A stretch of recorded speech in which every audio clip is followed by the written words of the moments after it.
তাদের নাই।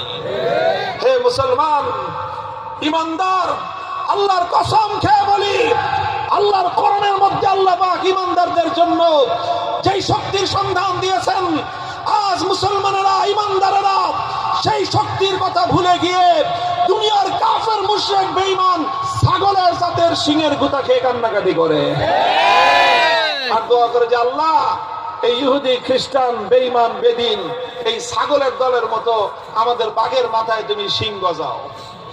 তো বলেন, বাঘ সারা জীবন কিয়ামত পর্যন্ত দোয়া করলে বাঘের মাথায় ছাগলের মতো শিং হবে? বাঘের মাথায় যেরকম ছাগলের মতো শিং হয় না, আর ছাগলের মতো শিংয়ের দরকারও বাঘের নাই।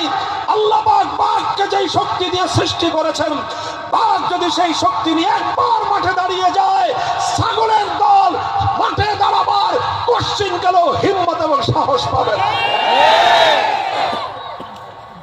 মুসলমান একবার শুধু আত্মপরিচয় নিয়ে দাঁড়াও, বুকে ঈমান নিয়ে আল্লাহু আকবারের আওয়াজ নিয়ে শাহজালাল মুজাররদি আমানির মতো বাংলার মাটিতে অধিকার আদায়ের জন্য বুক টান করে সিনা টান করে দাঁড়িয়ে যাও।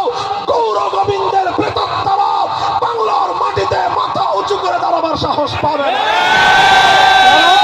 তাকবীর, নারে তাকবীর, আল্লাহু আকবার, আল্লাহু আকবার, নারে তাকবীর। কোরআন সুন্নাহর আলো, কোরআন সুন্নাহর আলো, নারে তাকবীর, আল্লাহু আকবার। দিন ইসলাম, দিন ইসলাম, জিন্দাবাদ, জিন্দাবাদ, জিন্দাবাদ, জিন্দাবাদ, ইসলাম, ইসলাম। মুহতারাম হাজিরিন, বলবেন হুজুর ইমানদারদের শক্তি কি? আল্লাহ কোরআনের আয়াতের মধ্যে বলেছেন তোমাদের শক্তি হলো দুইটা, ইস্তাঈনু বিস-সাবরি ওয়াস-সালাহ।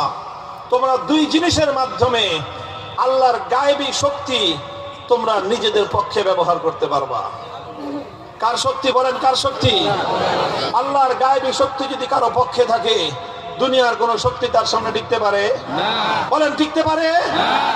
আল্লাহর গায়েবী শক্তি ইমানদার নিজের পক্ষে টেনে আনতে পারে, জমিনের মধ্যে টেনে আনতে পারে দুইটা জিনিসের মাধ্যমে।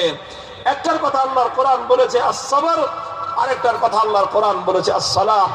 সবরের অর্থ হলো আল্লাহর দ্বীনের জন্য আল্লাহর হুকুম পালন করতে গিয়ে যত রকম বাধা বিঘ্ন প্রতিকূলতা আসবে, এগুলোকে উপেক্ষা করে আল্লাহর হুকুম আল্লাহর দ্বীন পালন করতে হবে। এটার নামই হলো প্রকৃত সবর। আমরা একটু চেষ্টা করি হালাল হারাম বেঁচে চলবো,